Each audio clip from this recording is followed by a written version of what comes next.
Bonsoir à tous, soyez les bienvenus sur Maritima. Prenez place pour le journal. Nous sommes le 19 novembre et nous sommes depuis Provence Studio, là où on a élu domicile à Maritima, vous le savez, depuis déjà plus d'une semaine. Alors, au cœur de l'actualité de ce mardi, le lancement de la nouvelle campagne des Restos du Cœur. On parle donc solidarité, toujours plus de précarité et de bénéficiaires pour cette 40e édition portée par l'association, fondée par Coluche, on s'en souvient, en 1985 dans notre département. Sachez que 4 700 000 repas ont été servis la saison dernière. Les besoins sont toujours très grands. Le centre des Restos du Cœur du 14e arrondissement de Marseille, qui accueille jusqu'à 500 personnes par jour, nous a ouvert ses portes. Reportage. Donc par exemple une famille de 5, ça c'est votre porte-monnaie de points, on va dire. Je peux vous proposer 5 litres de lait et le litre de lait vaut 2 points. Des jetons pour composer son panier repas avec l'aide des bénévoles, c'est une distribution accompagnée. C'est comme quand ils vont dans leur supermarché, ils choisissent. Ils hésitent souvent parce qu'ils ne connaissent pas les produits. Vous savez, on a des populations qui viennent de l'étranger ou quoi, qui ne connaissent pas forcément par exemple le thon. On leur donne des recettes, on leur dit essayez. Et la semaine suivante, ils nous disent en fait de compte, vous avez eu raison de nous les conseiller parce qu'on a fait comme vous nous avez dit et c'est super bon. Alors c'est un panier, on va dire, typique pour 4 personnes, d'accord? Et vous voyez bien, alors bien sûr, là, on n'a pas mis le congèle ni le frais parce que pour des problèmes d'hygiène, 6 repas. Voilà, 6 repas pour la semaine. 6 x 4, 24 points. Donc, en gros, tout ça soit équilibré et on essaie de leur proposer quand même des produits de qualité. Des distributions possibles grâce aux dons. Les Français répondent toujours au rencard lancé par Coluche il y a 40 ans. Une aide essentielle alors que les besoins continuent de grimper. Des étudiants qui viennent de plus en plus frapper à la porte des Restos du Cœur. Mais on a aussi une augmentation non négligeable des familles monoparentales. Cette année, on va peut-être atteindre 15% de plus de personnes accueillies, sachant que l'année dernière, on avait quand même accueilli 54 000 personnes sur toute l'année 23-24. Pour faire un don ou pour devenir bénévole, rendez-vous sur le site restoducoeur.org.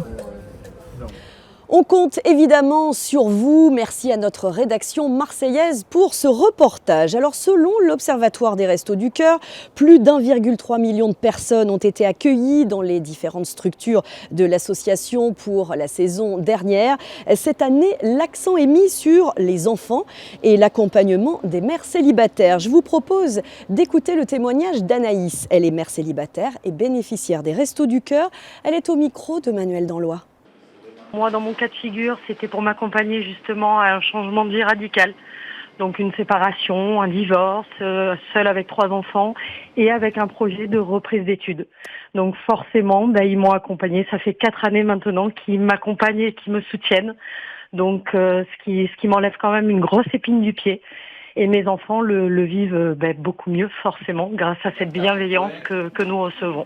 Et heureusement, justement. Heureusement, parce que on n'a pas forcément toutes les portes qui s'ouvrent à mon âge, en reprise d'études. On a beaucoup de portes qui se ferment. Et c'est les seuls qui m'ont ouvert la porte et qui m'apportent justement cette aide. Ça reste quand même des bénévoles. Donc s'ils sont là, c'est pas pour rien. Donc c'est vraiment pour apporter une partie d'eux à chaque fois. Et il y a énormément d'échanges, de soutien. Il y a des aides au niveau de la caisse primaire d'assurance maladie pour rencontrer justement des personnes travaillant là-bas pour les accompagner, pour certaines personnes. Il y a aussi les assurances scolaires pour les enfants quand c'est la rentrée. Il y a énormément d'accompagnement. Il y a aussi des vêtements. Ils essayent de se diversifier de plus en plus pour pouvoir justement apporter de l'aide dans un maximum de domaines.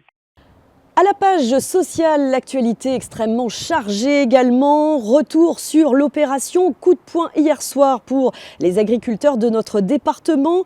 Ils ont suivi le mouvement national contre l'accord Mercosur et ont exprimé leur mécontentement devant la direction départementale des territoires et de la mer. Ils ont muré la porte, déversé des gravats devant le bâtiment.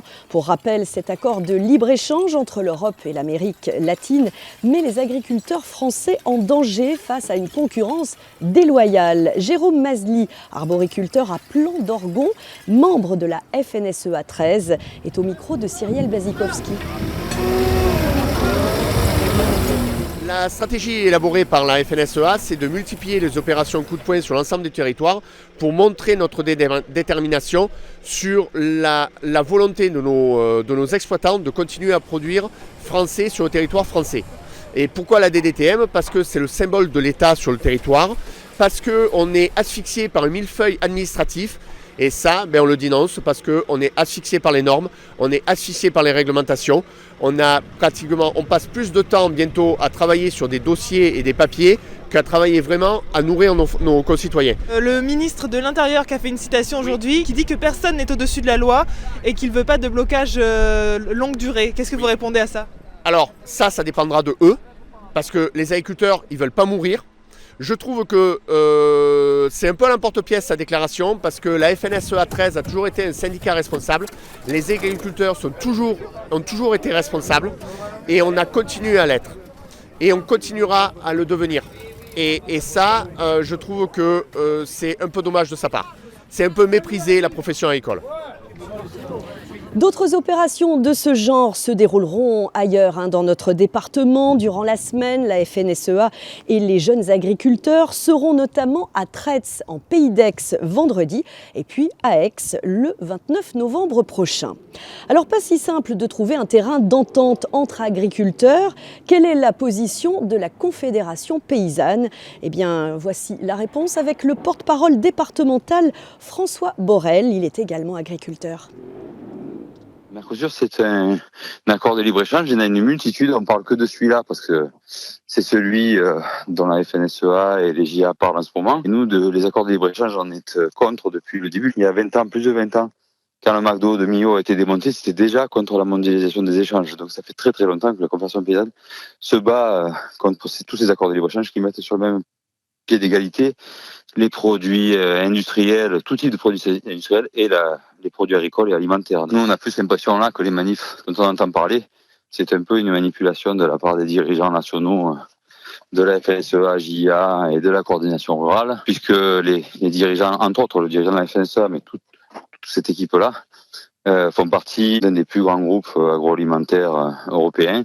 Donc c'est avec leur complicité, c'est à leur bénéfice qu'ils ont mis en place ces accords de libre-échange dont ils ont besoin pour acheter des produits et des matières premières le moins cher possible et les transformer. Ça leur permet de faire encore plus de bénéfices sur le dos des petits paysans du monde entier. Des propos recueillis par Sandrine Calvérac. Le message est clair, vous l'aurez compris, la Confédération paysanne des Bouches-du-Rhône ne souhaite pas s'associer aux actions de la FNSEA qu'elle juge violentes, mais continue ses actions de protection de l'agriculture paysanne. À la SNCF, préavis de grève déposé également pour demain jusqu'à vendredi. Les syndicats demandent un moratoire contre le démantèlement du fret SNCF. Robin Matta est porte-parole de la CGT Cheminot PACA et il a répondu à Raphaël Cayat. Oui, effectivement. Aujourd'hui, ça nous vient de l'Union européenne, ça nous vient de la Commission européenne qui a demandé à la France, qui a fait une injonction à la France, de liquider purement et simplement son entreprise publique de fret SNCF, tout simplement parce qu'elle n'aurait pas respecté des lois de concurrence européennes sur le fait que l'État français aide son service public. Donc c'est pour nous inacceptable, surtout qu'on connaît les conséquences économiques, sociales, environnementales que cela va avoir. Ça veut dire qu'il y aura des effectifs en moins, des personnes qui vont être licenciées, qui ne pourront plus travailler dans ce secteur ? Exactement, on parle de 500 emplois secs qui seraient supprimés et en plus du coup dans un marché qui serait instable dans la mesure où on liquide le principal transporteur avec pour nous un danger de report modal inversé, donc de plus en plus de camions sur les routes. Le secteur de la petite enfance s'est mobilisé aujourd'hui. La manifestation était prévue en début d'après-midi devant la préfecture de région à Marseille. Le métier d'assistante maternelle doit faire face à une pénurie. En France, 150 000 professionnels seront partis à la retraite à l'horizon 2030 et le nombre de candidatures ne suffit pas pour assurer la relève. Alors même combat à Martigues sur 150 assistantes maternelles indépendantes avec un territoire élargi à Port-de-Bouc Bouc et Châteauneuf, il y a moins de 20 assistantes municipales. Alors pour promouvoir le métier, eh bien le relais Petite Enfance Territoriale et le multi-accueil familial Le Coteau organisent en Terre-Martégal un événement ce jeudi. Ça se passera à l'espace Enfance-Famille avec de nombreux stands d'information dans le cadre de la Journée nationale des assistantes maternelles. De quoi susciter des vocations. Et puis reportage complet sur la manif du jour à suivre dans notre prochaine édition. Les maires de France réunis à Paris aujourd'hui, le congrès des maires a ouvert ce matin dans la capitale alors que les élus de France ne décolèrent pas, vous le savez, face à l'ampleur des restrictions budgétaires demandées aux collectivités. Une contribution de 5 milliards d'euros leur est demandée, soit 12,5% de l'effort global d'économie. Féminicide en hausse, un rapport accablant. Chaque jour en France, plus de 3 femmes sont victimes de féminicide ou de tentatives de féminicide conjugaux. C'est ce que révèle le rapport annuel de la mission interministérielle pour la protection des femmes. Il a été publié aujourd'hui. Il porte sur l'année 2023. L'an dernier, 1185 victimes au total ont été recensées. C'est encore beaucoup trop. Santé à présent, le don du sang. Parlons-en, quel bel élan à Marseille pour ce geste citoyen. Une collecte était organisée hier à Kedge Business School à Lumini.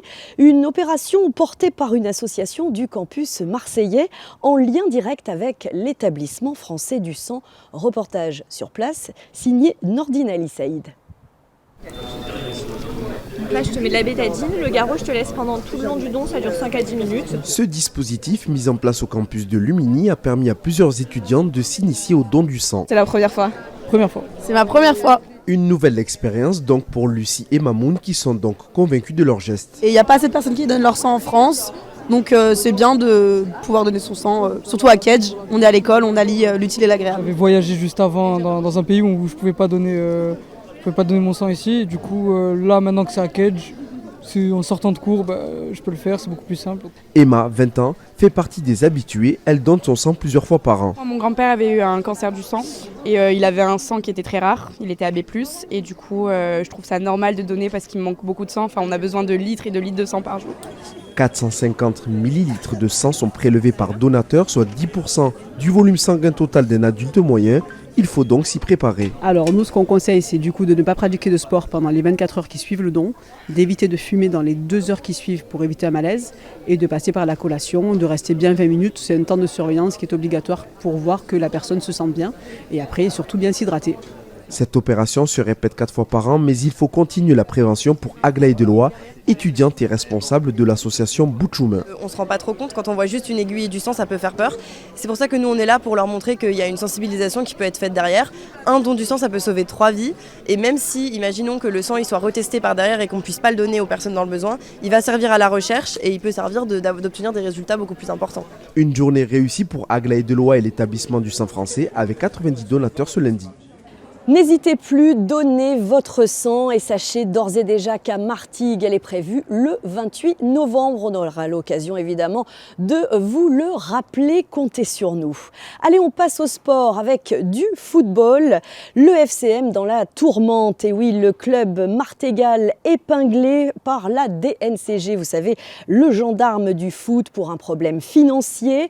Le FCM qui écope de 2 sanctions. La première, eh bien, c'est une rétrogradation à titre conservatoire et puis la seconde, une interdiction de recrutement pour le prochain mercato. Voici la réaction tout de suite de Pierre Ventier, le président Sang et Or, au micro de Cédric Lombard. La vraie difficulté que rencontre le FC Martigues, je le dis, c'est surtout pourquoi ce décalage entre les comptes annoncés à la DNCG au 30 juin 2024 et la réalité de la situation au 30 juin 2024. Et ce qu'il faut comprendre, et quand je dis ça, qu'on soit très clair, c'est pas le club, il y a une continuité, c'est-à-dire que c'est le FC Martigues, c'est pas le FC Martigues de l'époque X, de l'époque Y, de l'époque Z.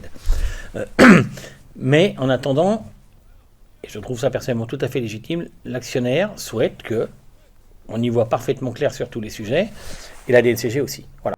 YouFootball a dit, nous on mettra tout ce qui est nécessaire pour financer la saison 2024-2025, inclus des recrues, inclus les surcoûts passés sur le vélodrome par rapport à ce qui avait été budgété, annoncé, etc. Bon, tout ça, l'actionnaire on assume la responsabilité et le couvre. Et c'est pas neutre. pas neutre. Et dire quand ça va pas, on le dit, mais quand ça va, faut le dire aussi. Donc l'actionnaire va couvrir ça. Notre difficulté, elle est vraiment ce décalage. Et c'est le vrai sujet. Sur la deuxième partie, je ne vais pas dire que j'ai aucune inquiétude, mais aujourd'hui, voilà, on travaille nous déjà sur la suite de la saison. Et pour en savoir plus sur cette affaire, eh bien rendez-vous sur notre site maritima.fr. À Martigues, on y reste ce soir, vous le savez, c'est palmarès sportif. Depuis plus de 50 ans, une cérémonie très attendue qui met à l'honneur tous nos athlètes et nos clubs locaux, les meilleurs sportifs récompensés. Soirée toujours attendue, je vous le disais, sous la halle de Martigues, 384 sportifs récompensés, 29 associations sportives représentées, plusieurs coups de chapeau rendus par le maire de Martigues. Nous serons sur place évidemment, animation confiée à Karim Attab et des animations, je peux vous dire qu'il y en aura avec du spectacle comme chaque année au programme. Le mot de la fin, avant de se quitter, avant de refermer ce journal, eh bien, c'est le clin d'œil à la famille Maritima qui n'en finit plus de se délocaliser. Après le Noël artisanal sous la halle, eh bien, rendez-vous est pris demain pour la foire au Santon sur le Vieux-Port de Marseille. 222e édition fraîchement inaugurée qui a donc ouvert sur le Vieux-Port le week-end dernier avec sa vingtaine de chalets, ses santonniers. On vous a proposé un beau reportage hier. Eh bien, venez faire un petit tour vous aussi et puis rencontrer les membres de la famille Maritima qui seront sur place demain entre 16h et 18h. Et sinon, suivez-les évidemment à l'antenne de Radio Maritima. C'est la fin de ce journal. Merci de l'avoir suivi depuis Provence Studio. Très belle fin de journée à vous, bonne soirée et à demain, même heure, même endroit.